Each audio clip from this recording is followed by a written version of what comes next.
అందరికీ నమస్తే అండి. శ్రీదేవి సులువులోకి స్వాగతం, సుస్వాగతం.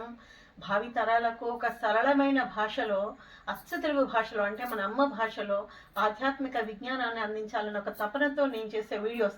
ఇదొకటే కాకుండా సామాజిక స్పృహతో ఉన్న కొన్ని కంటెంట్ ఉన్న వీడియోస్, తర్వాత మంచి వంటలు అనుకోండి, ఏదో నాకు తోచిన పాటలు, ఇవన్నీ నేను నాలో ఉన్న తపనను మీ ముందు పెడుతున్నాను. మరి తప్పకుండా మీరు చూడటమే కాకుండా 10 మందికి పంచాలి, సబ్స్క్రైబ్ చేసుకోవాలి. అంటే ఒక ఆదరణ అనేది ఇంతకుముందే నేను చెప్పాను ఏమని అంటే, మీ జ్ఞాపకంలో నేను ఉండాలి, నా గెలుపులో మళ్ళీ మీరు ఉండాలి కదా, అలా అనమాట. సో ఈరోజు కూడా ఒక మంచి సబ్జెక్ట్తో ముందుకు వస్తున్నాను నేను. సనాతన ధర్మం ఎంత గొప్పది అంటే, మన హిందూ సనాతన ధర్మం అసలు ఆ ధర్మం గురించి మాట్లాడడానికి మనకు 10 జన్మలెత్తినా సరిపోదండి. అది అంత గొప్ప ధర్మం మనది కదా. అలాంటి ఆ హిందూ సనాతన ధర్మంలో ఎన్నో ఆచారాలు, ఎన్నో వ్యవహారాలు, ఎన్నో కుటుంబ వ్యవస్థకు సంబంధించి, సామాజిక వ్యవస్థకు సంబంధించి, ఆధ్యాత్మిక వ్యవస్థకు సంబంధించి ఎన్నో విశేషాలు ఉన్నాయి. కానీ పాటించిన వాళ్ళు ధర్మాత్ములు అవుతారు, పాటించిన వాళ్ళకి సాక్షాత్తు భగవంతుడు చెప్పినా మనం ఏం చేయలేం. ఎందుకంటే ఇప్పుడు తరం అది నేర్చుకోవాలి. హిందువులు మనం ఎట్లా చెప్పుకుంటాం మనం గర్వంగా? ఆ హిందుత్వాన్ని మనము దాన్ని ముందుకు తీసుకెళ్తేనే కదా, అంటే మనం పాటిస్తూ 10 మందికి చెప్తేనే కదా ముందుకు తీసుకెళ్తాం కదా. కాబట్టి మన ఆచార వ్యవహారాలను మాత్రమైనా ముందు తరాలైనా ఇంకా ఇంతకుముందు వెనక తరాలను ఎవరైనా అది పాటిస్తూ 10 మందికి చెప్తేనే అది మన సనాతన ధర్మానికి మనం ఇచ్చే నిజమైన నివాళి అనిపించుకుంటుంది. దసరా గురించి మాట్లాడుకుందాం. దసరాని ఏమని పిలుస్తాం మనము? విజయదశమి అని పిలుస్తాం కదా. మన హిందూ సనాతన ధర్మంలో ఉన్న అతి గొప్ప పండుగలలో చాలా ముఖ్యమైన పండుగ మన దసరా. విజయదశమి అంటే ఆ పేరులోనే ఉంది విజయం. అంటే ఆ రోజు ఏ పని ప్రారంభించినా, ఏమి చేసినా దానికి ఎలాంటి ముహూర్తాలు అవసరం లేదు, ఏం అవసరం లేదు. ఏదన్నా మనం ఏ సంకల్పం చేసుకున్నా అది విజయం వరిస్తుంది అని చెప్పడానికే విజయదశమిగా మారింది. ఒకటేంటంటే, శమి శమయతే పాపం శమి శత్రు వినాశిని అర్జునస్య ధనుర్ధారి రామస్య ప్రియదర్శిని కదా.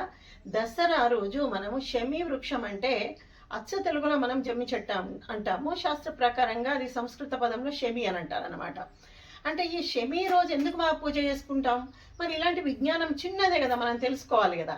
ఎందుకు చేస్తామనంటే, శమి శమయతే పాపం అంటే ఆ శమి వృక్షం ఏదైతే ఉందో అక్కడ మనం శమి వృక్షానికి పూజ చేస్తే మనకి పాపము అంటే, చాలా బాగా వినండి శ్రద్ధగా, పాపం అంటే శాస్త్రంలో రోగము అనే ఒక అర్థం ఉందండి.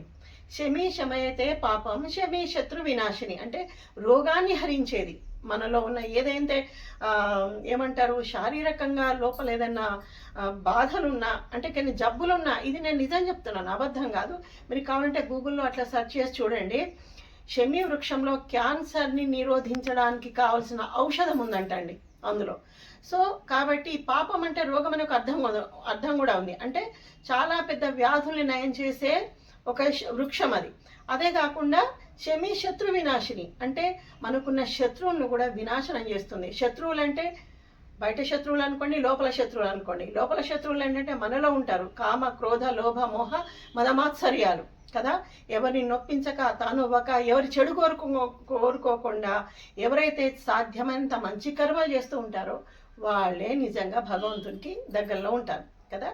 సరే, దసరా అంటే దశహర, 10 రకాల పాపాలను హరించేది దశహర కదా.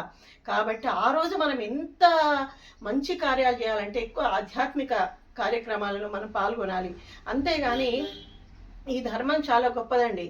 అంతేగాని దసరా ఈరోజు విచ్చలవిడిగా తాగుదాం, తిందాం, తిరుగుదాం, కొట్టుకుందాం, తన్నుకుందాం అనేది మన దౌర్భాగ్యం అయిపోయింది. కాబట్టి అట్లా కాకుండా విజయదశమి రోజు ఏదన్నా మంచి పని ప్రారంభించండి, ఒక మంచి సంకల్పం పెట్టుకోండి.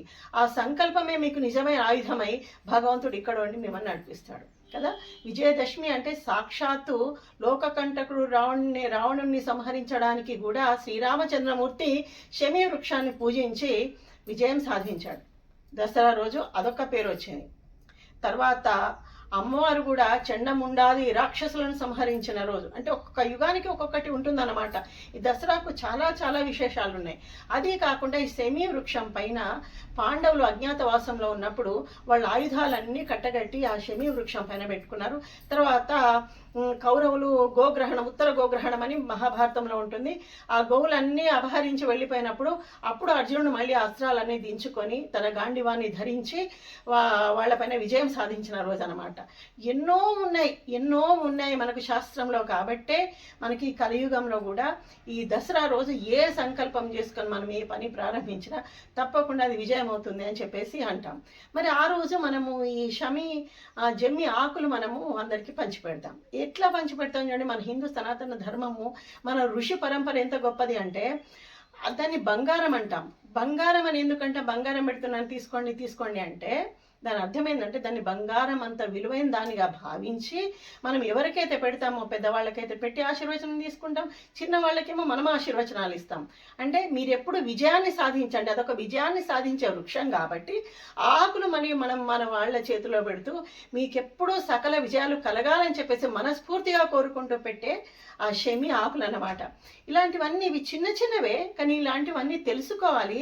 మన భవిష్యత్ తరాలకు మీ ఇంట్లో పిల్లలు ఉంటున్నారండి, పిల్లలకి ఏమన్నా తెలుసా? దసరా అంటే తెలుసా? దీపావళి అంటే తెలుసా? సంక్రాంతి అంటే తెలుసా? ఇవన్నీ ప్రశ్నలు మనం వేసుకోవాలి.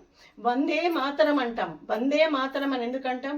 మాతరం అనుకోండి, మీ తరం అనుకోండి, ముందు వచ్చే తరాలు అనుకోండి, వందే మాతరం అని మనం నమస్కరించుకోవాలి అని అంటే దానికి తగ్గ అన్ని రకాల గుణాలు, అంటే హిందూ సనాతన ధర్మ వైభవాన్ని తప్పకుండా పాటించడంలో ముఖ్య పాత్ర మనం వహించినప్పుడే అప్పుడు దాన్ని మనం ఏమంటాము, ఒక పద్ధతి అయిన జీవితంలో మనం గడుపుతున్నాము.